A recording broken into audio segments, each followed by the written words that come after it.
आजानुलंबित भुजो कनकावदातो संकीर्तन पितरो कमलायताक्षो विश्वम्भरो द्विजवरो युगधर्मपालो वन्दे जगत्प्रियकरौ करुणावतारो। हे कृष्ण करुणा सिंधो दीनबंधो जगत्पते गोपेश गोपिका कांत राधा कांत नमोस्तुते। तप्त कांचन गौरांगी राधे वृंदावनेश्वरी वृषभानुसुते देवी प्रणमामि हरिप्रिये। भक्त्या विहीना अपराध लक्षये क्षिप्ताश्च कामादितरंग मध्यै कृपामयी त्वां शरणं प्रपन्ना वृंदे नुमस्ते चरणारविंदम। जय श्री कृष्ण चैतन्य प्रभु नित्यानंद श्री अद्वैत गदाधर शिवासादि गौर भक्त वृंद। हरे कृष्णा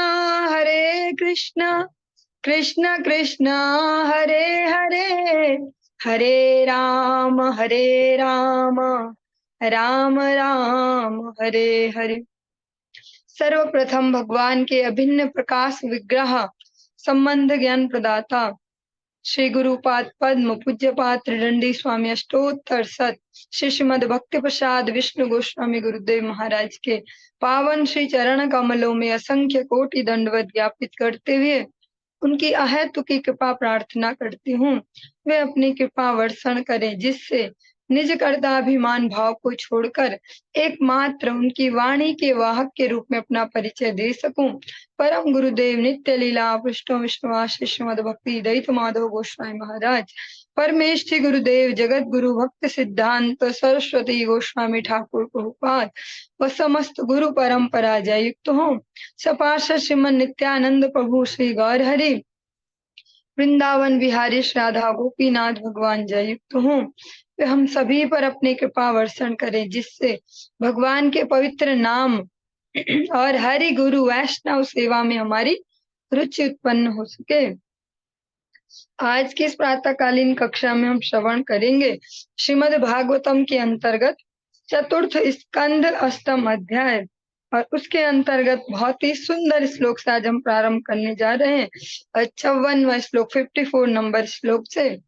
ओम नमो भगवते वासुदेवाय ओम नमो भगवते वासुदेवाय ओम नमो भगवते वासुदेवाय।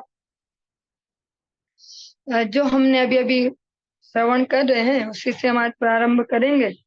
नारद जी, कल हमने लास्ट श्लोक में श्रवण किया कि नारद जी एक जो कह सकते हैं वास्तविक गुरु, जिनको कहेंगे इंग्लिश में बोनाफाइड गुरु, इस प्रकार के जो सच में गुरु हैं, वास्तविक गुरु, वो जिस प्रकार से करते हैं ऐसे ही नारद जी ने ध्रुव जी के जो उत्साह है, जो एग्रेशन है कि मैं जाऊं नारायण की प्राप्ति करूं, भगवान नारायण का दर्शन प्राप्त करूं, उसको सही रूप में मॉडिफाइड किया, सही उसको डायरेक्शन दी।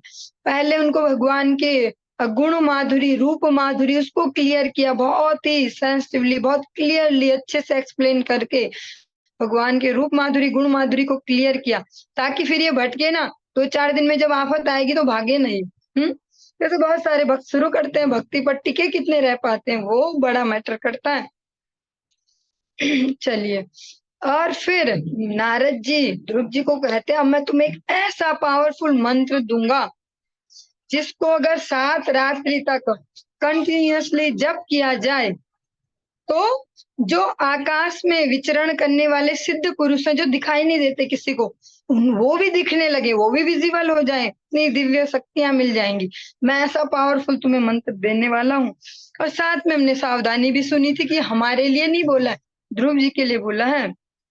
अब हम वो श्रवण करते हैं। इससे आगे जो नारद जी उन्हें मंत्र प्रदान करने वाले हैं एज ए गुरु, उनका दीक्षा संस्कार करने वाले हैं। ओम नमो भगवते वासुदेवाय मंत्रेणानेन देवस्य कुर्याद् द्रव्यमयीं बुधः सर्पयां विविधैर्द्रव्यैर् देश काल विभागवित्। श्री कृष्ण की पूजा करने हेतु 12 अक्षर वाला मंत्र है ओम नमो भगवते वासुदेवाय। ईश्वर का विग्रह स्थापित करके उनके समक्ष मंत्रोच्चार करते हुए प्रामाणिक विधि विधानों सहित मनुष्य को फूल फल तथा अन्य खाद्य सामग्रियां अर्पित करनी चाहिए, किंतु यह सब देश काल तथा साथ ही सुविधाओं और असुविधाओं का ध्यान रखते हुए करना चाहिए। कितना सुंदर तरीके से, कितनी अच्छी प्रोसेस में उनको डाला। कोई मन मर्जी का कोई ऐसा थोपा नहीं कि यही होना चाहिए और इसी प्रकार बहुत सुंदरता से उन्हें मंत्र दिया, भगवान का दिव्य नाम ओम नमो भगवते वासुदेवाय। और उनको प्रोसेस भी बताए कि भगवान का जो श्री विग्रह है उनको स्थापन करें और फिर देश काल परिस्थिति के हिसाब से अनुकूलता प्रतिकूलता का विचार करते हुए जो भी पदार्थ आपके पास उपलब्ध हो, फूल फल और जो भी कुछ भी भगवान को अर्पित की जाने लायक वस्तुएं, कुछ भी मतलब कुछ भी नहीं कि जैसे चल रहा है कि हम तो पिज्जा खाते हैं और उसमें ये भी डला तो हम देते हैं ठाकुर जी को। ऐसे जो सो कॉल्ड भावनाएं नई नई उत्पन्न होती हैं, हम ये खाते तो हम देते हैं ठाकुर जी को। चाय पीते हैं कई तो ऐसे भी उपद्रवी भक्त सुनाई देते हैं सोशल मीडिया में, चाय भी भोग लगाते हैं, हम पीते हैं तो ठाकुर जी को पिलाएंगे। लेकिन भगवान की प्रसन्नता को ध्यान में रखते हुए सेवा उसी को कहते हैं कि जो सेव्य है, जिसकी सेवा की जा रही है उसकी किसमें प्रसन्नता है, मन मर्जी की सेवा नहीं कि हमें ये अच्छा लगता है। अतः भगवान को अपनी अनुकूलता प्रतिकूलता विचार करके जो भगवान के ग्रहण करने योग्य हो भगवान को अर्पित किया जाए और इस प्रकार से इस मंत्र को जप किया जाए और भगवान के जो रूप माधुरी उनको दी ध्रुव जी को उनका ध्यान किया जाए। और यही प्रामाणिक वे है, इस वैदिक जो ये सभ्यता है जो मनुष्यों के लिए चली आ रही है प्राचीन काल से, जब से सृष्टि हुई है, जब से मनुष्यों की सृष्टि हुई है तब से यही परंपरा है। इसीलिए आप सभी अभी भी सुनते होंगे, कितना ही हम इंटेलेक्चुअल हो जाए, कितना ही मॉडर्न एज में चले जाए, अभी भी एक शब्द यूज होता है शिक्षा दीक्षा। या अभी भी हम देखते हैं बड़ी बड़ी कोई यूनिवर्सिटीज जो भी है उनमें एक प्रोग्राम होता है जिसमें उन्हें डिग्रीज देते हैं, तो नाम देते हैं उसको दीक्षांत समारोह। लेकिन उसका वास्तविक तात्पर्य यही है कि जीवन में शिक्षा ही शिक्षा नहीं, दीक्षा की भी आवश्यकता होती है। वहां उसको कन्वर्ट कर दिया गया उस मीनिंग को। तो दीक्षा भी परम आवश्यक है, इसलिए शिक्षा गुरु और दीक्षा गुरु, भौतिक शिक्षाएं भी जिनसे ले रहे हैं वो भी हैं शिक्षक, और फिर एक आध्यात्मिक शिक्षक का जीवन में होना परम आवश्यक है।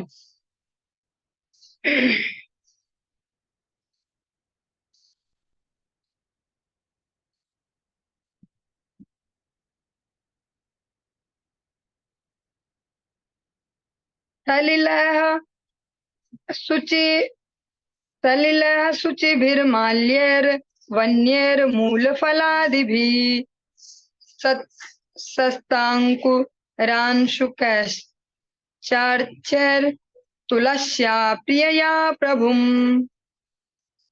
नारद जी आगे ध्रुव जी को कहते हैं, श्री भगवान की पूजा शुद्ध जल, शुद्ध पुष्पमाला, फल फूल तथा जंगल में उपलब्ध वनस्पतियों या ताजे उगे हुए दूर्वा दल, जिसको दूब कहते हैं हम, एकत्र करके फूलों की कलियों, वृक्षों की छाल से या संभव हो तो श्री भगवान की अत्यंत प्रिय तुलसी दल अर्पित करते हुए करनी चाहिए।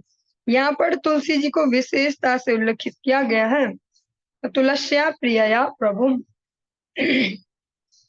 भगवान को ये जो सब पदार्थ है इनसे पूजन करना चाहिए, भगवान को अर्पण करना चाहिए। जिस प्रकार से हम श्रीमद् भगवत गीता में भी स्पष्ट श्रवण करते हैं, पत्रम पुष्पम फलम तोयम यो मे भक्त्या प्रयच्छति। भगवान वहां भी स्पष्ट कहते हैं कि ऐसे जो इस प्रकार के व्यक्तित्व हैं जो कहते हैं भगवान की कोई प्रेजेंस नहीं है, भगवान कुछ खाते पीते नहीं, हाँ कोई है, ऐसी पावर है जो चला रही दुनिया को, उसका कोई रूप नहीं है, स्वरूप नहीं है ऐसा। लेकिन भगवान स्पष्टतः कहते हैं भगवत गीता में 2 बार इस प्रकार से तद धाम परमम मम यद गत्वा न निवर्तन्ते, ऐसा कहते हैं। तो कोई ना कोई तो है उनका रेजिडेंस। और स्वयं कहते हैं हाँ मैं ग्रहण करता हूँ, पत्रम पुष्पम फलम तोयम, पत्ता फूल फल जल। और भगवान सबसे छोटी वस्तु बता रहे हैं, जो कोई गरीब से गरीब व्यक्ति जिसको लगता हूँ मैं तो गरीब हूँ और मैं क्या कर सकता हूँ, तो भगवान उसके लेवल पर जाकर बता रहे हैं। अपर लेवल बहुत सारे हो सकते हैं, हम इन सबको अलग अलग प्रकार से यूज करके अलग अलग डिशेज भगवान को अर्पण कर सकते हैं। पत्ता फूल फल और जल अनेक प्रकार के हैं।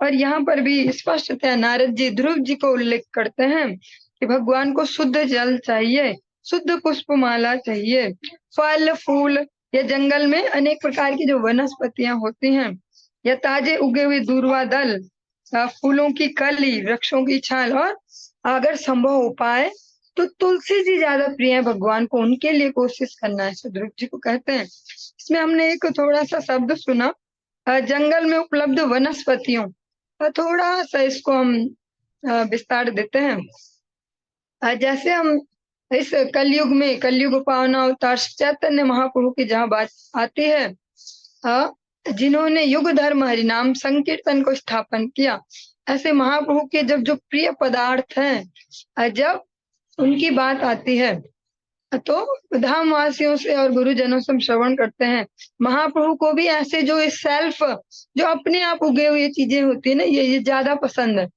और प्रसाद में ऐसे महाप्रभु को नैवेद्य में बहुत प्रिय है ये। जैसे हम आज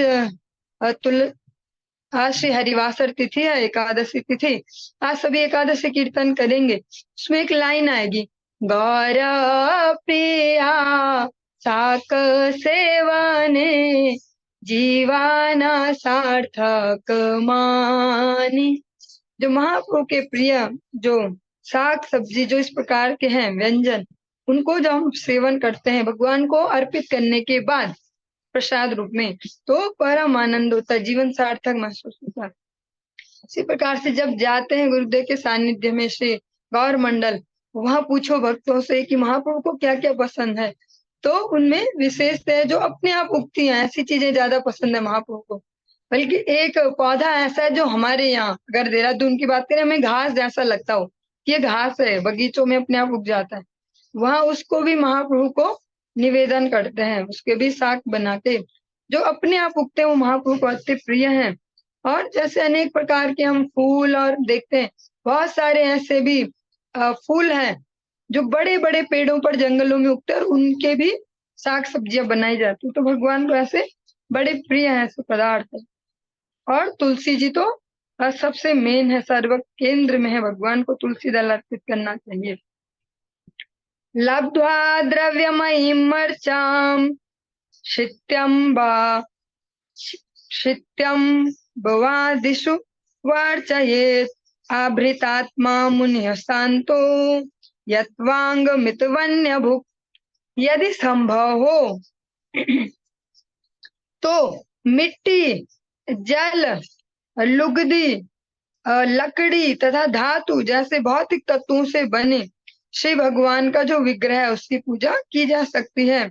ये ध्रुव जी को लक्ष्य करके यहाँ पर नारद जी कह रहे हैं, जंगल में मिट्टी तथा जल से मूर्ति बनाई जा सकती है और उपयुक्त नियमों के अनुसार उनका पूजन किया जा सकता है। जो भक्त अपने ऊपर पूर्ण संयम रखता है उसे अत्यंत नम्र और शांत होना चाहिए, और जंगल में जो भी फल और वनस्पतियां प्राप्त हो उन्हें ही खाकर संतुष्ट रहना चाहिए। और इसमें जो विग्रह सेवा है उसका महत्व तो बताया गया है। ऐसा नहीं है कि जैसा बताया जाता है कि मन मन में हो जाएगा, मन मन में हो जाएगा, ऐसा नहीं। साक्षात विग्रह सेवा का बहुत बड़ा रोल होता है भक्त के जीवन में, क्योंकि जब विग्रह रहेंगे तो हम इस प्रकार से सेवा करेंगे, जबरदस्ती करनी ही पड़ेगी और करते करते भाव भी उत्पन्न होगा। उनके निमित्त कुछ सेवाएं कर पाएंगे, भोग लगाना, श्रृंगार करना प्रकार से।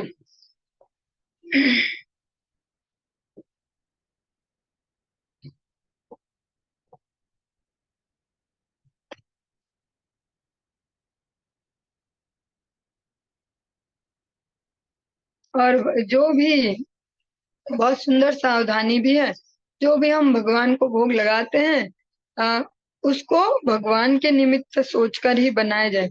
जो चेतना है, जो भावना है, वो ऐसी रखी जाए कि हम ठाकुर जी के लिए बना रहे हैं। अगर इस प्रकार से बनाएंगे कि मेरी जीभ में कितना मिर्ची मसाला तेल सूट करेगा, उसके हिसाब से मैं बनाऊं, तो फिर वो भगवान के लिए अर्पित नहीं हुआ। एक तरीके से बोल सकते हैं आंखों से ही खा लिया फिर तो हमने। हाँ? स्वेच्छावतार चरितैर चिन्त्या निज मायया करिष्यत्युत्तम श्लोकस्तद ध्यायेद हृदयंगमम्।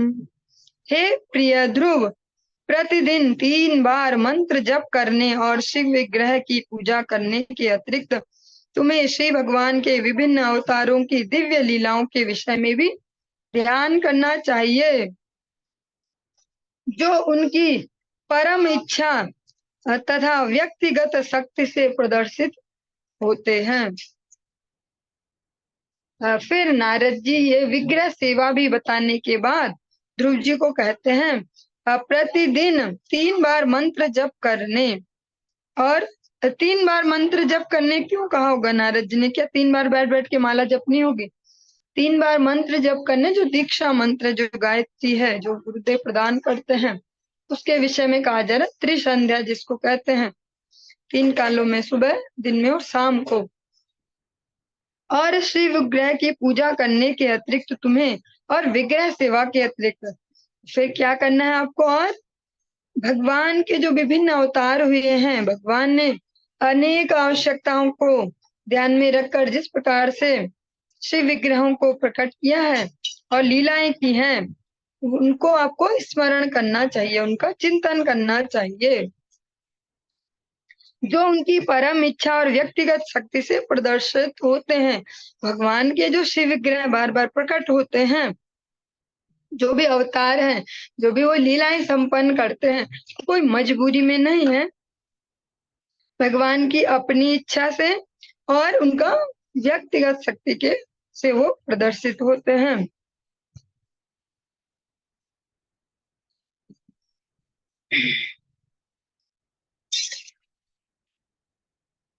परिचर्या भगवतो यावत्यः पूर्व सेविताः ता मंत्र हृदये नैव प्रयुज्या न मंत्र मूर्तये। आगे नारद जी ध्रुव जी को कहते हैं संस्तुत सामग्री द्वारा श्री भगवान की पूजा किस प्रकार की जाए, इसके लिए मनुष्य को चाहिए कि पूर्व के भक्तों के पद चिन्हों का अनुसरण करे अथवा हृदय के अंदर ही मंत्रोच्चार करके श्री भगवान की पूजा करे, क्योंकि श्री भगवान मंत्र से भिन्न नहीं है।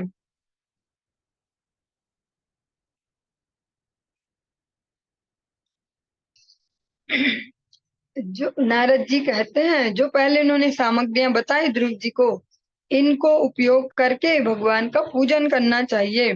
और जो अपने से श्रेष्ठ भक्त हैं, जो इससे पहले हो चुके हैं, उनसे विचार विमर्श करके उनके पद चिन्हों का अनुसरण करें। उनसे पूछ सकते हैं कि कैसे होगा, कैसे हम सेवा कर सकते हैं, अथवा हृदय के अंदर ही मंत्रोच्चार करके श्री भगवान का पूजन करें। ध्रुव जी को आगे नारद जी कहते हैं कि जब भगवान की सेवा कर रहे हो तो मैं गूंगा नहीं रहना है, हमें मौन होके सेवा नहीं करनी, ये भी सेवा अपराध के अंतर्गत आता है। भगवान की जब कोई भी सेवा करें, स्नान इत्यादि कोई भी ऐसी क्रिया करें, भोग लगाएं, कुछ भी, तो गूंगा होके नहीं करना। भगवान का कोई नाम जप करते हुए, कोई कीर्तन भगवान को सुनाते हुए करना चाहिए, क्योंकि जो भगवान का नाम है, जो ये मंत्र है, वो भगवान से अभिन्न है। एवं कायेन मनसा वचसा च मनोगतम परिचर्यमाणो भगवान भक्ति मत परिचर्यया पुंसाम मायिनाम सम्यग् भजताम भाववर्धनः श्रेयो दिशत्यभिमतम यद्धर्मादिषु देहिनाम।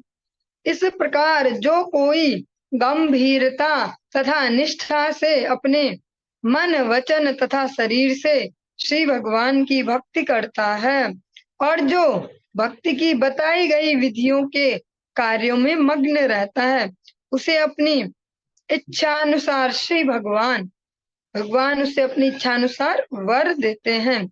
यदि भक्त भौतिक धर्म अर्थ काम या भौतिक संसार से मोक्ष चाहता है तो भगवान इन फलों को प्रदान करते हैं। नारद जी बड़े स्पष्टतया ध्रुव जी को क्लियर करते हैं कि जो भी सिंसियरली और निष्ठा से मन वचन और कर्म, मन वचन और शरीर से भगवान की भक्ति करता है और जो उसे भक्ति के अनुशासन दिए गए उनको पालन करता है, तो फिर भगवान अपनी मर्जी से उसको वर देते हैं।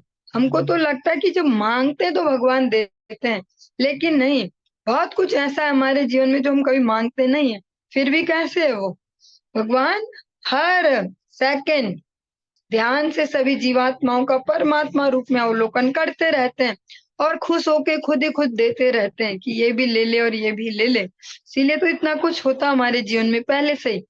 कुछ कुछ रह जाता है कि जो हमें लगता है नहीं है, वो कभी कभी संग से भी इच्छाएं उत्पन्न होती हैं। आज किसी को देखा इसके पास ऐसा तो मुझे मिले, तो वो तो कोई नेचुरल इच्छा नहीं, वो आर्टिफिशियली प्रकट हुई है। तो भगवान अपनी इच्छा अनुसार वर देते हैं ऐसे लोगों को। और उसको अगर भौतिकता भी चाहिए, भौतिक धर्म अर्थ काम मोक्ष कुछ भी, ये सब भगवान दे देते हैं। विरक्तश्चेन्द्रिय रतो भक्ति योगेन भूयसा तम निरंतर भावेन भजे ताद्धा विमुक्तये। यदि कोई मुक्ति के लिए अत्यंत गंभीर हो तो उसे दिव्य प्रेमा भक्ति की पद्धति का दृढ़ता से पालन करके 24 घंटे निरंतर समाधि की सर्वोच्च अवस्था में रहना चाहिए और उसे इंद्रिय तृप्ति के समस्त कार्यों से अनिवार्यतः मुक्त रहना चाहिए। इसके साथ साथ हम सावधानी लेते चलेंगे। ये अभी हमारे लिए नहीं कहा जा रहा है, ये हमारे अधिकार क्षेत्र में भी है नहीं, पॉसिबल भी नहीं। हम जोर भी लगाएं तो सोचे आज तो हम 24 घंटे बस करते रहेंगे, लेकिन हम उसको दूसरे दिन रिपीट नहीं कर पाएंगे। और ऐसा भी नहीं असंभव है, पर कभी कभी हो पाएगा। इसको अगर हम देखें आज की डेट में प्रैक्टिकली, तो जिस प्रकार से भगवान का जो नाम संकीर्तन है, हरे कृष्ण महामंत्र, कुछ कुछ भक्त इसको इस प्रकार से भी करते हैं कि 12-12 घंटे का महामंत्र करेंगे। एकादशी या कोई सी भी तिथि ले ली, कोई भी शुभ तिथि, या कभी कभी 24-24 घंटे का भी इस प्रकार से कुछ भक्त करते हैं। और अनेक बार देखा जाता है, अनेक जगह अगर आप धामों में देखेंगे कहीं कहीं, तो निरंतरता वर्षों से ही चली आ रही है। उसे इंद्रिय तृप्ति के समस्त कार्यों से अनिवार्यता मुक्त रहना चाहिए। जिसका बस अब एक ही लक्ष्य रह गया है, भगवत प्राप्ति, उनके विषय में कहा जा रहा है। इत्युक्तस्तं परिक्रम्य प्रणम्य च नृपार्भकः ययो मधुवनं पुण्यम हरेश्चरण चर्चितम। जब राजपुत्र ध्रुव महाराज को श्री नारद मुनि ने इस प्रकार उपदेश दिया तो उन्होंने अपने गुरु श्री नारद मुनि की प्रदक्षिणा की और उन्हें सादर नमस्कार किया। तत्पश्चात वे मधुवन के लिए चल पड़े जहाँ श्री कृष्ण के चरण कमल सदैव अंकित रहते हैं, अतः जो विशेष रूप से शुभ है। इस प्रकार से नारद जी ने जो एज ए गुरु उनका जो कर्तव्य है उसको ईमानदारी से पूरा किया और फिर ध्रुव जी ने अपने जो गुरुदेव हैं उनकी प्रदक्षिणा की प्रदक्षिणा में सरल भाषा में कही परिक्रमा, गुरुदेव की परिक्रमा की और उन्हें सादर नमस्कार किया और उसके बाद मधुवन की ओर चल पड़े, जहां भगवान के चरण कमल हमेशा स्थित रहते, अंकित रहते हैं। इस प्रकार से जो मधुवन विशेष रूप से शुभ है। जो हम 84 कोष ब्रजमंडल परिक्रमा करते हैं, उसमें हम द्वादश जो 12 वन है, जो भगवान की लीला स्थलियां, विशेष लीला स्थलियां, उनकी परिक्रमाएं करते हैं, उनमें से ही मधुवन भी एक है।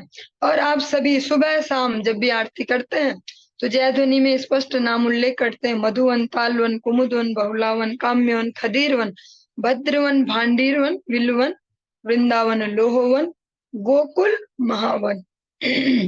उनमें से एक मधुवन है।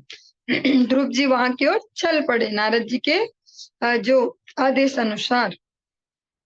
तपोवनम गते तस्मिन् प्रविष्टो अंतःपुरं मुनिः अर्हितार्हणको राज्ञा सुखासीन उवाच तम्। जब ध्रुव भक्ति करने हेतु मधुवन में प्रविष्ट हो गए, तब श्री नारद मुनि ने राजा के पास जाकर यह देखना उचित समझा कि वे महल में कैसे रह रहे हैं। जब नारद मुनि वहां पहुंचे तो राजा ने उन्हें प्रणाम करके उनका समुचित स्वागत किया। आराम से बैठ जाने पर श्री नारद मुनि कहने लगे, और गुरुदेव केवल ऐसे नहीं होते कि कोई फंक्शन में हमारे पास आते हैं, हम उन्हें कुछ पदार्थ देते हैं, कुछ धन देते हैं और निकल जाते हैं, और वो फिर सोचते भी नहीं है पलट के शिष्यों का। ऐसा नहीं है। वो वित्तापहार का गुरु होते हैं, जिनके इस प्रकार के कार्य हैं। लेकिन जो वास्तविक गुरु हैं वो संपूर्ण जीवन का, संपूर्ण क्लेशों का उत्तरदायित्व लेते हैं, क्योंकि वे शिष्य संताप हारका होते हैं, सारे संतापों को हरने वाले। अब ध्रुव जी को तो फिट कर दिया नारद जी ने। अब जरा दूसरी तरफ देखें, इधर क्या हालचाल है। दूसरी तरफ में राजा उत्तानपाद, जिनके ये पुत्र हैं, राजपुत्र को, राजकुमार को सही गाइड करके तो राजा के पास गए। और राजा ने जब उनका दर्शन किया तो उनका प्रणाम किया और उनका स्वागत किया। और नारद जी जब आराम से बैठे, फिर इस प्रकार कहते हैं, नारद उवाच राजन किम ध्यायसे दीर्घम मुखेन परिशुष्यता किम वा नरिष्यते कामो धर्मो वार्थेन संयुतः। श्री नारद मुनि ने पूछा, हे राजन, तुम्हारा मुख सूख रहा दिखता है, ऐसा लग रहा, सूखा सूखा सूख कुछ ऐसा लग रहा है आपका चेहरा, और ऐसा प्रतीत होता है कि तुम दीर्घ काल से कुछ सोचते रहे हो। ऐसा लगता है कोई गंभीर विषय के संबंध में आप लंबे समय से चिंतन कर रहे हो। ऐसा क्यों है? क्या तुम्हें धर्म, अर्थ तथा काम के मार्ग का पालन करने में कोई बाधा हुई है? यहाँ पर मोक्ष नहीं बोला, धर्म अर्थ काम, क्योंकि सामान्य गृहस्थों के लिए तो यही लक्ष्य होता है, धर्म अर्थ काम। तो नारद जी कहते हैं, क्या धर्म अर्थ और काम के जो आपका रास्ता है उसमें कुछ रुकावट आई क्या? राजोवाच सुतो मे बालको ब्रह्मन् त्रैणे न करुणात्मना निर्वासितः पंचवर्षः सह मात्रा महान कविः। राजा ने उत्तर दिया, हे ब्राह्मण श्रेष्ठ, मैं अपनी पत्नी में अत्यधिक आसक्त हूँ और मैं इतना पतित हूँ कि मैंने अपने 5 वर्ष के बालक के प्रति भी दया भाव के व्यवहार का त्याग कर दिया। मैंने उससे महात्मा तथा महान भक्त होते हुए भी माता सहित निर्वासित कर दिया है।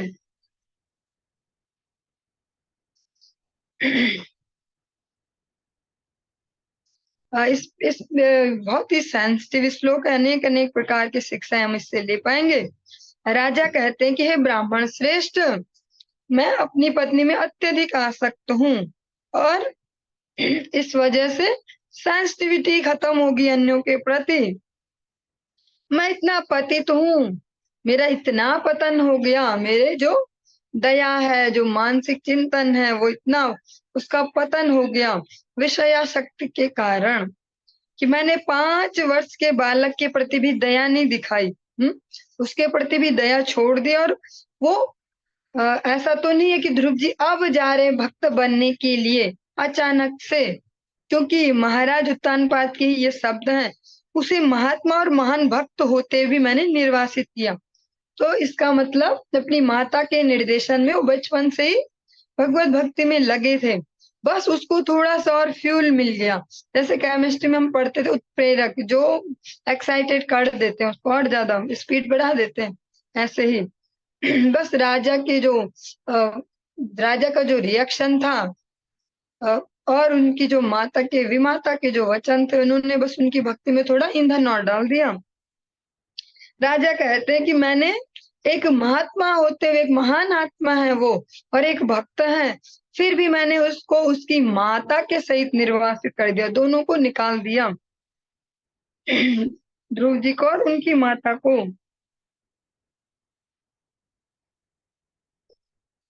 और इस प्रकार से अगर हम इसको थोड़ा सा रिलेट करना चाहें श्री चैतन्य चरितामृत से, स्पष्टतया वहाँ उल्लेख है, जीवार लालसे जय इति उतिधाय, शिष्णोदर परायण कभु कृष्ण नाही पाए।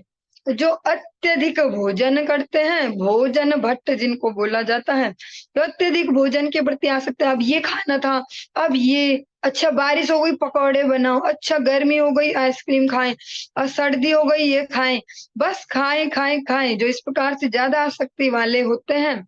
और शिष्ण और उदर दो शब्द हैं, जो उदर के प्रति ज्यादा आसक्त है, ये भी खाएं, ये भी ठूसो, ये भी ठूसो। और जो इंद्रिय तर्पण में विशेषतः कह सकते हैं स्पष्टतः स्त्री पुरुष संबंध के प्रति जो अत्यधिक आसक्त होते हैं, श्री चैतन्य चरितामृत में श्री कृष्णदास कविराज गोस्वामी जी कहते हैं, ऐसे जो व्यक्ति हैं जिनके 2 लक्षण हैं, या एक भी इनमें से है, तो दूसरा अवश्य खुद ही आ जाता है, दोनों एक दूसरे को रिलेट करते हैं, सपोर्ट करते हैं। ऐसे व्यक्ति को कभी भी भगवत प्राप्ति नहीं हो सकती। इसीलिए जब हम श्रवण करते हैं से प्रेम विवर्त एक ग्रंथ है, उसके रेफरेंस से वहां जो वैरागी हैं, वैरागी मीन्स जो भगवान में विशेष राग रखना चाहते हैं, रखते हैं, उनके लिए बहुत सुंदर सावधानी दी गई है, भालना खाइबे और भालना परिवे। अच्छा अच्छा नहीं खाना है और अच्छा अच्छा नहीं पहनना है। आप सभी सोच सकते हैं कि हमें क्यों सुनाया जा रहा है ग्रस्त में, बस इसलिए सुनाया जा रहा है कि सिद्धांत भी सुनने चाहिए, कभी कभी कहीं ना कहीं वो फिट रहेंगे तो कभी ना कभी याद आएंगे। तो बहुत बढ़िया बढ़िया भोजन नहीं करना चाहिए और बहुत बढ़िया बढ़िया नहीं पहनना चाहिए। तो हम इसको एकदम से तो नहीं कर सकते, और क्या पता करने जाए तो उत्पात बने, हमें भी गलत फहमी हो जाए, बहुत बड़े भक्त हो गए, हमने सब छोड़ दिया। इसलिए इसके लिए एक बीच का रास्ता दिया गया है। अब जो भी ग्रहण करते हैं, पहले भगवान को निवेदन करो, प्रसाद बुद्धि से ग्रहण करो।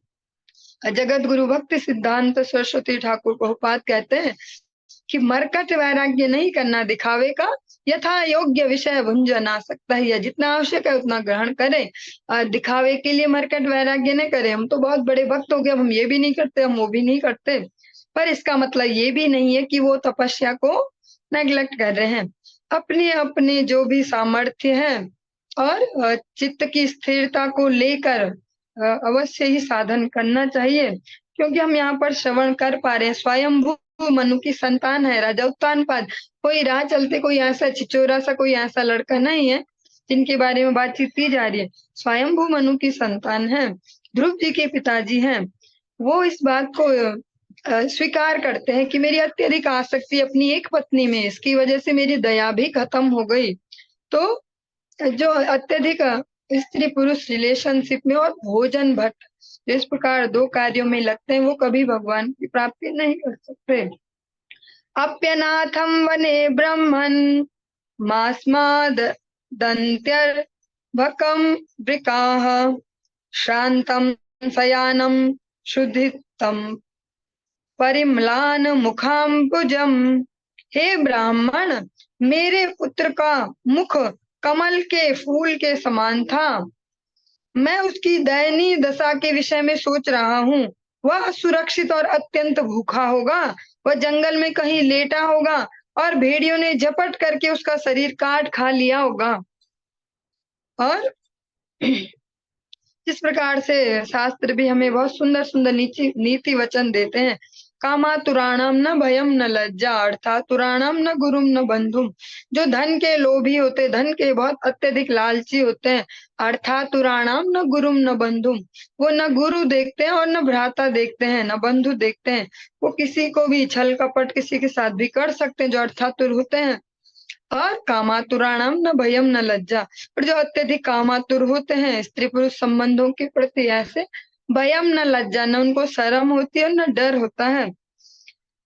और अब जाके जब महाराज की बुद्धि थोड़ी सी स्थिर हुई, थोड़ी विपरीत परिस्थिति आई, जब श्रवण किया होगा ध्रुव जी की स्थिति का कि क्या रिएक्शन मिली, सुना कितना छोटा सा बालक गया, और बीच की अनेक घटनाएं होंगे जो यहाँ उल्लिखित नहीं है। अनेक लोगों ने उन्हें सुनाया भी होगा कि देखो धिक्कार है तुम पे, तुम्हारे वजह से इतना छोटा बच्चा जंगल चला गया, इतनी बुद्धि नहीं है तुम में, ऐसे थोड़ी देर पकड़ लेते, 1 मिनट बिठा देते, क्या बिगड़ जाता, ऐसा ऐसा जो यहाँ पे वर्णन नहीं होगा।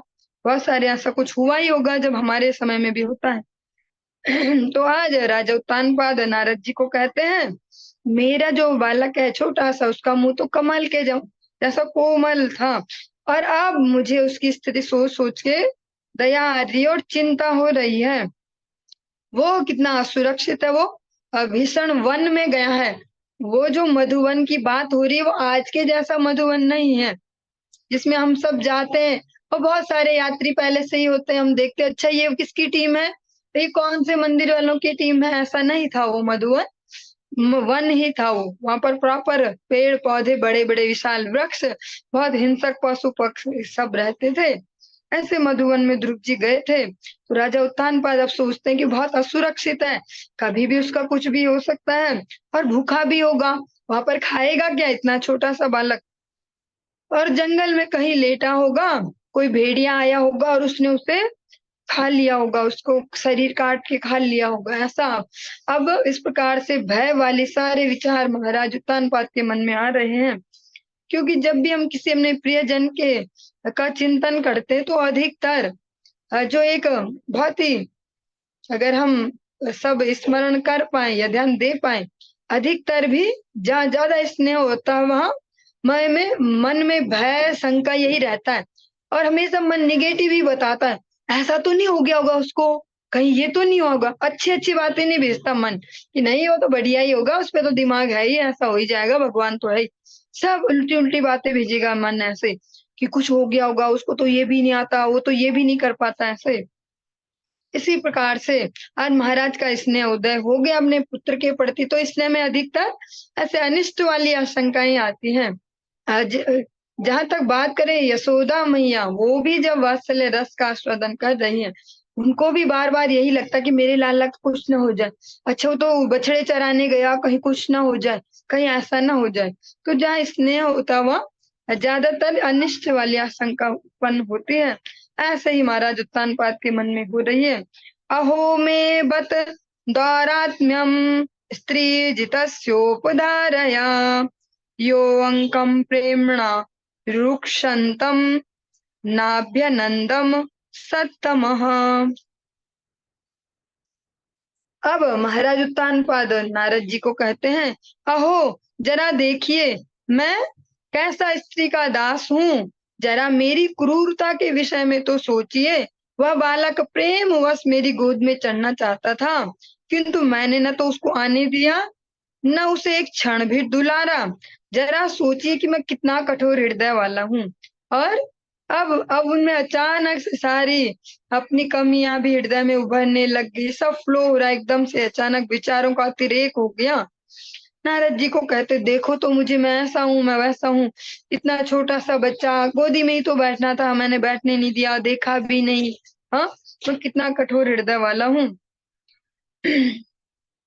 नारद उवाच मामासु च स्वतनयम् देवगुप्तं विशाम्पते तत्प्रभावम् विज्ञाय प्रावृत्ते यद्यशो जगत। श्री नारद मुनि ने उत्तर दिया, हे राजन, तुम अपने पुत्र के लिए शोक मत करो, वह श्री भगवान द्वारा पूर्ण रूप से सुरक्षित है। यद्यपि तुम्हें उसके प्रभाव के विषय में सही सही जानकारी नहीं है, किंतु उसकी ख्याति पहले ही संसार भर में फैल चुकी है। और नारद जी ने यहाँ पे बहुत सुंदर उत्तर दिया, जो हम सभी के लिए भी हो सकता है। जैसा हमें लगता है कि कैसे बोलते, जंगलों में जाके भजन करते हैं ऐसा ऐसा, या बर्फ में जाके करते, कैसे करते होंगे, वहां कौन करेगा, उनका खाना पीना ये वो। तो नारद जी आज इसी प्रकार के प्रश्न का उत्तर देते हैं। वो भगवान के द्वारा रक्षित है, वो कोई मनुष्य द्वारा रक्षित नहीं है कि माता पिता सोचते हैं हम रक्षा कर रहे हैं। हम सभी यही तो सोचते हैं, हमें यही लगता है कि हम इनकी रक्षा कर रहे हैं, लेकिन नारद जी स्पष्ट करते हैं भगवान के द्वारा रक्षित है वो, तुम उसके लिए शोक मत करो। तुम्हें अभी उनके जो प्रभाव के बारे में सही सही जानकारी नहीं है, तुम्हें नहीं पता कि वो किस लेवल पर है, कैसा व्यक्ति है, किंतु पूरी दुनिया में उनकी ख्याति फैल गई है। ध्रुव जी ने एक संकल्प किया बस, और उनकी माता ने एक सही राह दिखाई, इतने से पूरी जगत में उनकी ख्याति फैल चुकी है। क्योंकि जो भगवान के द्वारा रक्षित है वो कहीं असुरक्षित नहीं हो सकता। इसीलिए गुरुदेव स्पष्ट कहते हैं कि सबसे बड़ा लाइफ इंश्योरेंस अगर आप अपने बच्चों के लिए या अपने लिए भी लेना चाहते हैं, जैसा इस जगत में चलता ही है कि बच्चों के एजुकेशन के लिए ये प्लान लेते हैं, वो लेते हैं, ऐसा करते हैं, जब ये 18 साल का होगा तो ऐसे मिलेंगे पैसे, या ऐसा अगर हमें बीच में कुछ हो जाए तो इनको पैसे मिलेंगे, सब सेटिंग करके रखते हैं। लेकिन श्रील गुरुदेव के मुखारविंद से एक बार उनकी व्यास पूजा के अवसर पर श्रवण करने का सौभाग्य मिला कि जो सबसे अच्छा लाइफ इंश्योरेंस है वो भगवत भक्ति। अगर आप अपने जिनके प्रति भी आप कॉन्शियस हैं, कि जिनके लिए भी आप चिंता करते हैं, उनको भगवत भक्ति में लगाइए, इससे बड़ा इंश्योरेंस कुछ नहीं है। ऐसा हम उत्तरा जी के प्रसंग में भी सुन चुके हैं। जो द्रौपदी जी है उनकी सासू माँ, और जो कुंती जी उनकी दादी सास, उन दोनों ने ही एक स्वर में उनको यही कहा कि तुम हम पे निर्भर मत रहना, तुम भगवान पे निर्भर रहना। कुछ भी समस्या हो तो चिल्लाना मत हमारे नामों को, भगवान को पुकार लेना। भगवान भले ही हमें लगता है द्वारिका में है, पर और हमारे महल तुम्हारे आसपास हैं, किंतु हमसे जल्दी भगवान पहुंचेंगे। तो भगवान पे आश्रय रखना। और फिर भगवान ने उत्तरा जी की ऐसे रक्षा भी की। हम सभी ने श्रवण किया परीक्षित महाराज के जन्म का प्रसंग। ऐसे ही आज नारद जी कहते हैं राजा उत्तानपाद से कि जो ध्रुव जी हैं आपके पुत्र हैं, उनकी चिंता मत करो, उनकी चिंता भगवान कर रहे हैं। सुदुष्करम कर्म कृत्वा लोकपालैरपि प्रभु एष्यत्य चिरतो राजन यशो विपुल यस्तव। हे राजन, आपका पुत्र अत्यंत समर्थ है, वह ऐसे कार्य करेगा जो बड़े बड़े राजा तथा साधु भी नहीं कर पाते। वह शीघ्र ही अपना कार्य पूरा करके घर वापस आएगा। तुम यह भी जान लो कि वह तुम्हारी ख्याति को सारे संसार में फैलाएगा। नारद जी स्पष्ट कहते हैं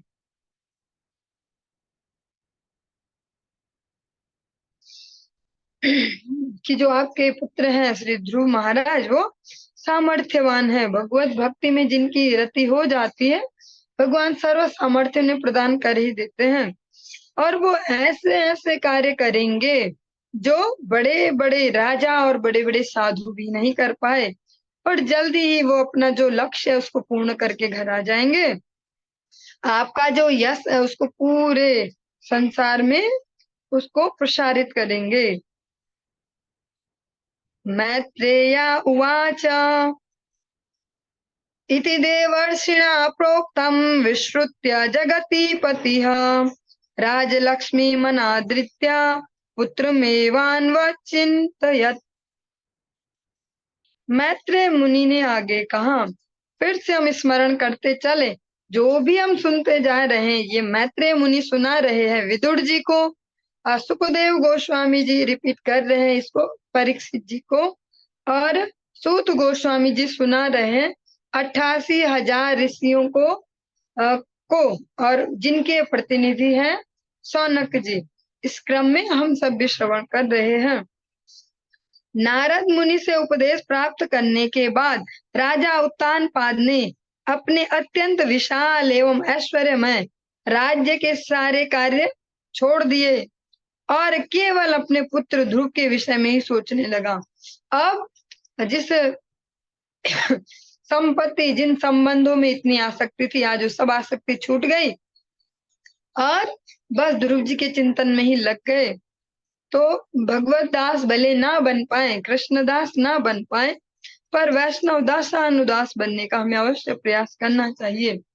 भगवान के भक्तों का दास, तो यही राजा उत्तानपाद ने प्रारंभ किया। ध्रुव जी को ही अब उन्होंने अपने जीवन का केंद्र बिंदु बना लिया।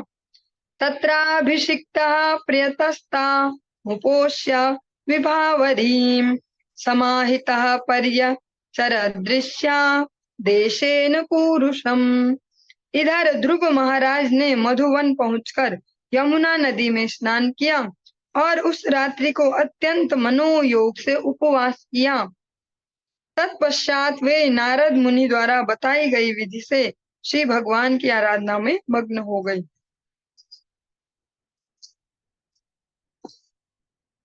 ध्रुव जी ने जो उनके गुरुदेव हैं नारद मुनि, उनके जो निर्देश हैं उनका ऑनेस्टली पालन करना प्रारंभ किया।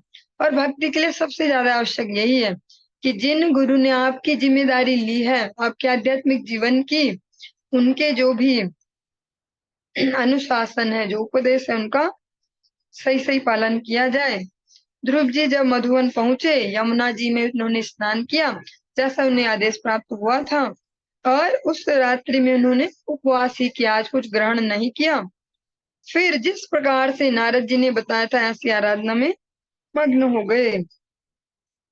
त्रिरात्रांते त्रिरात्रांते कपित बदराशनः आत्मवृत्त्यानुसारेण मासम निन्ये अर्चयन हरिम।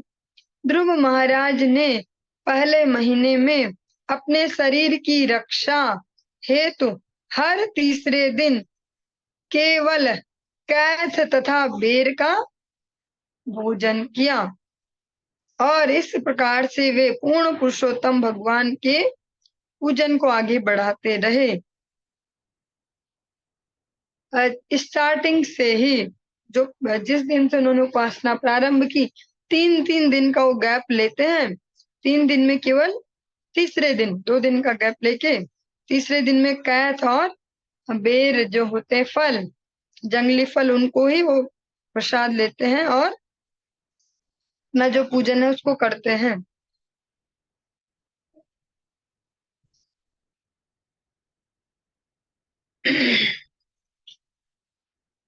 द्वितीयं च तथा मासं षष्ठे षष्ठे अर्भकोने तृणपर्णादिभ्यः शीर्णे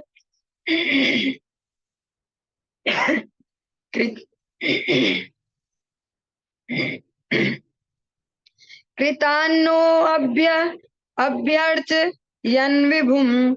और दूसरे महीने, 1 महीने तक इस प्रकार से उन्होंने किया और दूसरे महीने में उन्होंने 6-6 दिन का ब्रेक लिया। 6-6 दिन में वो इस प्रकार से खाते, और जो खाते हैं उसको भी थोड़ा चेंज कर दिया। इस बार वो सूखी घास और पत्ते खाते।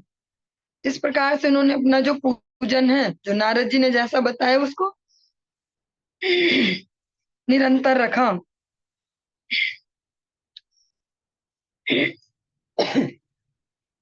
तृतीयं चान यन्मासं नवमे नवमे हनि अभक्ष उत्तम श्लोक मुपाधा वत्समाधिना। तीसरे महीने में वे प्रत्येक 9वें दिन केवल जल ही पीते। इस प्रकार वे पूर्ण रूप से समाधि में रहते हुए पुण्य श्लोक श्री भगवान की पूजा करते रहे। अब उन्होंने गैप थोड़ा सा और बढ़ा दिया, वो 9वें दिन में केवल जल पीते। जो भोज्य पदार्थ उसको भी चेंज कर दिया, गैप को भी बढ़ा दिया। 9वें दिन में खाते और क्या खाते, जल पीते। इस प्रकार वे पूर्ण रूप से समाधि में रहते हुए पुण्य श्लोक भगवान का पूजन करते। चतुर्थमपि वै मासं द्वादशे द्वादशे अहनि वायुभक्षो जितश्वासो ध्यायन् देवमधारयत्। चौथे महीने में ध्रुव महाराज प्राणायाम में पटु हो गए और इस प्रकार प्रत्येक 12वें दिन वायु को श्वास से अंदर ले जाते। इस प्रकार अपने स्थान पर पूर्ण रूप से स्थिर होकर उन्होंने श्री भगवान का पूजन किया। और जो चौथा महीना स्टार्ट हुआ उसमें थोड़ा सा और उन्होंने ऐड किया। अब गैप भी बढ़ा दिया और पदार्थ भी चेंज हो गया। गैप बढ़ाया, 12वें दिन में अब पाते हैं, और क्या पाते हैं? वायु, जो हवा है उसको खाते हैं। बस हवा खाना में कुछ भी नहीं खाते हैं, क्योंकि हवा तो हम भी हर सेकंड खा ही रहे, में कितने सेकंड में भी कई बार खा लेते हैं हवा। इस प्रकार अपने स्थान पर पूर्ण रूप से स्थिर होकर उन्होंने श्री भगवान का पूजन किया, लेकिन वो प्रोसेस नहीं छोड़ी जो भगवान के पूजन की बताई गई है। थोड़ा सा अगले श्लोक की ओर हम आगे बढ़े, इससे पहले हम थोड़ा सा इसमें से थोड़ा कुछ श्रवण करते हैं। ध्रुव जी के भी अगर प्रसंग को सुने, हम उनसे कभी भी और किसी भी जन्म में कंपैरिजन नहीं कर पाएंगे, पर एक बात सीख सकते हैं कि हमें धीरे धीरे अपनी क्षमता अनुसार और क्षमता को धीरे धीरे बढ़ाते हुए आगे बढ़ना है। एकदम से एक्स्ट्रा लोड लेंगे कोई भी किसी भी प्रकार का साधन भजन का, तो हो सकता है कि हम बहुत जल्दी नीचे भी उतर जाएं। ध्रुव जी का भी हम अगर श्रवण कर पा रहे, ध्रुव जी ने बड़े साइंटिफिक बड़े प्रैक्टिकल तरीके से इसको किया, कि जितना मैं झेल सकता हूँ, जितना मैं कर सकता हूँ। पहले फल खाए, जंगली फल, ऐसे फल खाए जैसे कैथ है जिसको कहा जा रहा है, वो मनुष्य नहीं खाते। तात्पर्य में उल्लेख था कि केवल बंदर ही इनको खाते हैं और स्वादिष्ट नहीं होते हैं, लेकिन ध्रुव जी केवल शरीर रक्षा के लिए खा रहे थे। तो पहले उन्होंने 3 दिन का ये टाइम लिया, फिर 1 महीने इसको ही कंटिन्यू किया, और ऐसा नहीं किया कि अब फिर 1 हफ्ते बाद ही ये शुरू कर दो, ऐसा नहीं। फिर दूसरा नियम लिया, गैप थोड़ा सा और बढ़ाया, थोड़ा थोड़ा। इसको हम समझे तो बड़े साइंटिफिक वे में उन्होंने इसको किया, कि जिस प्रकार से मन को भी कुछ परेशानी ना हो। अगर हम बहुत जल्दी कुछ बहुत बड़ा सा अपने ऊपर लोड लेते हैं, मन बेचैन हो जाता है, तो फिर बहुत जल्दी नीचे भी गिर जाएंगे, क्योंकि मन फिट नहीं होगा वहां। ध्रुव जी ने बड़े प्रैक्टिकल तरीके से किया, धीरे धीरे धीरे धीरे, इस प्रकार से। ऐसे हम भक्ति में भी कर सकते हैं, या जो नए भक्त होते हैं उनको ऐसा ही सिखाया भी जाता है। सबसे पहले कहा जाता है 1 माला करनी है आपको, बस 1 ही माला करनी है, 10 मिनट क्या होते हैं, 10 मिनट तो निकाल ही लोगी, 10 मिनट। इनको पहले दिन नहीं बोला जाता, 16 माला आप पहले दिन से शुरू करो।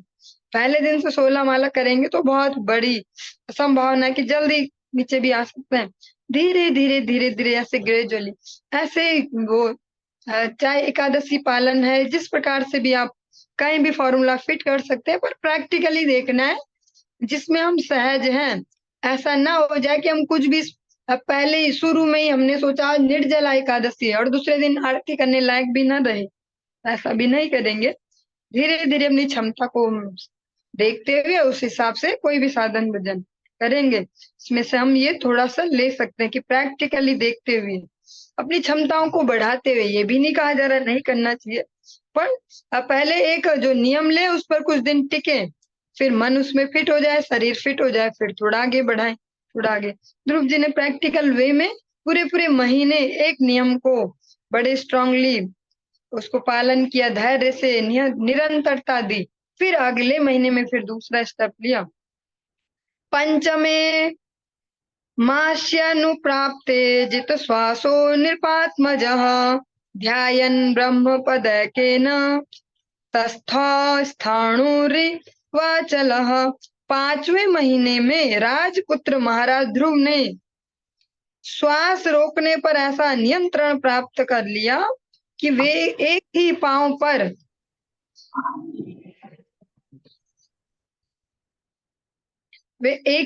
पर खड़े रहने में समर्थ हो गए, मानो कोई अचल ठूंठ हो। इस प्रकार उन्होंने पर ब्रह्म में अपने मन को केंद्रित कर लिया। ध्रुव जी ने अपना जो साधन भजन है उसको थोड़ा सा और स्ट्रॉन्ग किया। श्वासों पर भी अब नियंत्रण हो गया और श्वास कह सकते हैं श्वास लेना भी छोड़ दिया और एक ही पांव पर स्थित होकर भगवान का चिंतन करते हैं, नाम जप करते हैं। अपने मन को उन्होंने भगवान में केंद्रित कर लिया। और अभी हमें जो पॉइंट है ध्यान देने लायक हमारे लिए यही है, हम जिस प्रकार से भी करते जा रहे हैं अपने साधन को, पर उसका केंद्र बिंदु है भगवान पर स्थिर होना। कहीं ये ना हो जाए हम आत्म मुग्धता में खो जाए कि हम तो ये करते हैं जी, हम तो ऐसा करते हैं, हम रोज 1 लाख जप करते हैं, या हम ये करते हैं, हम वो करते हैं। हमें ये भी देखना होगा कि मेन जो लक्ष्य है भगवत प्रसन्नता है, भगवान को केंद्र में रखना है। सर्वतो मन आकृष्य हृदय भूतेन्द्रियाशयम् ध्यायन् भगवतो रूपम नाद्राक्षित किंचना परम। उन्होंने अपनी इंद्रियों तथा उनके विषयों पर पूर्ण नियंत्रण प्राप्त कर लिया और इस प्रकार अपने मन को चारों ओर से खींचकर पूर्ण पुरुषोत्तम भगवान के स्वरूप में स्थिर कर दिया। जिस प्रकार से कह सकते हैं जैसे हमारी बहुत सी इंद्रियां स्वतः ही लगी रहती, कार्य करने में आंखें देखती हैं, ऐसे कुछ भी, तो उन्होंने अपनी सारी इंद्रियों पर अच्छे से नियंत्रण प्राप्त कर लिया। जिन्होंने अपनी श्वास पर भी कमांड प्राप्त कर ली वो कैसे होंगे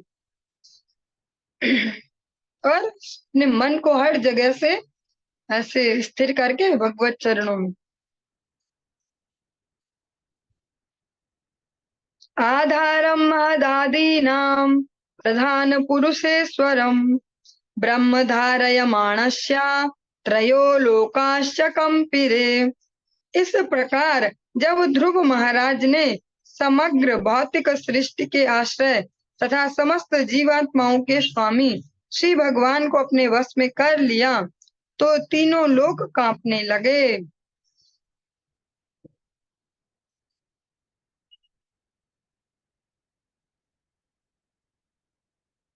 पर जब भगवान में चित्त स्थिर हो गया तो फिर जो समस्त भौतिक सृष्टि है, बहुत सुंदर यहाँ पर बात है कि ध्रुव जी ने ध्यान से दोबारा श्रवण करेंगे। ध्रुव महाराज ने जब समग्र भौतिक सृष्टि के आश्रय तथा समस्त जीवात्माओं के स्वामी भगवान को अपने वश में कर लिया तो तीनों लोग कांपने लगे।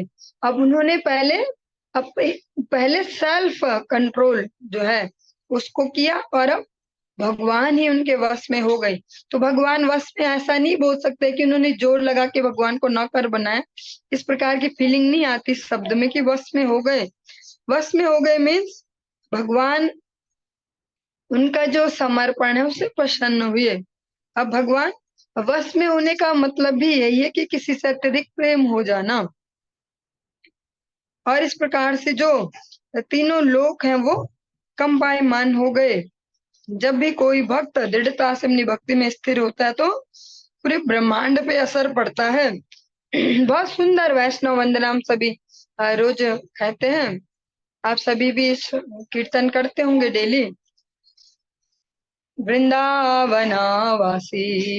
जट वैष्णवेरागण, ये वाली।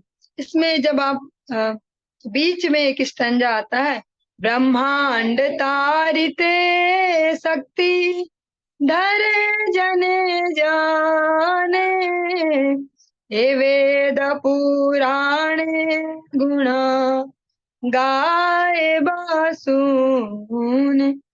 जब भगवान जिनके वश में हो जाते तो उन्हें इतनी सामर्थ्य आ जाती पूरे ब्रह्मांडों को वो तार सकते हैं। इसी प्रकार से ध्रुव जी ने जब भगवान को अपने वश में कर लिया सारे लोग कंपायमान हो गए।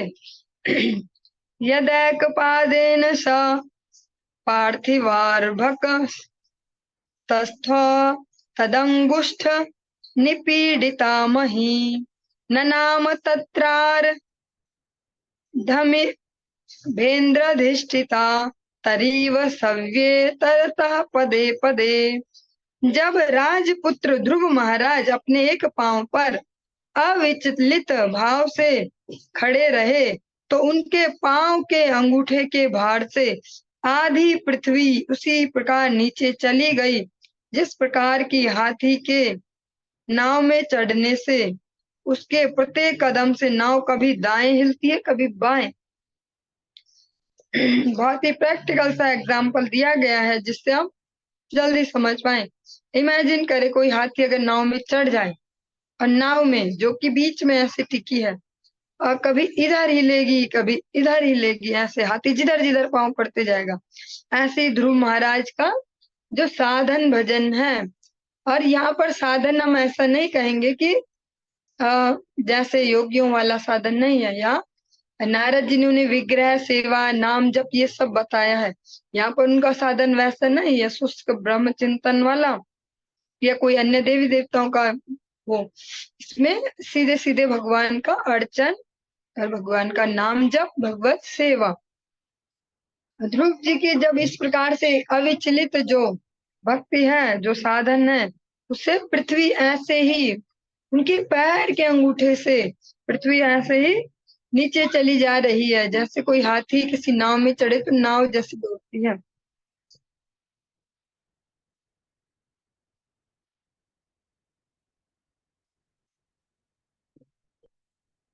और बहुत ही सुंदर यहाँ पर एक कंपैरिजन दिया गया है तात्पर्य में। जब तक ध्रुव जी घर पर थे नॉर्मल थे तब तक एक सामान्य से जो उनके ही पिता हैं किसी और के पिता नहीं है, अ, अपने ही पिता की गोद में बैठ पाना उनके लिए पॉसिबल नहीं था। और आज जिस प्रकार से एक सही गुरु के मार्गदर्शन में एक भगवत भक्त गुरु के मार्गदर्शन में भक्ति कर रहे हैं तो आज इतने पावरफुल हो गए कि पूरी धरती उनके पांव के एक अंगूठे से कंपायमान होती जा रही है। तो जो सामान्य चेतना है और भक्ति चेतना उस दोनों में बहुत बड़ा अंतर है। तस्मिन, चलिए इस प्रसंग को यहीं विराम देंगे, समय हो गया है। कल हम इससे आगे इसको कंटिन्यू करेंगे। हरि बोल।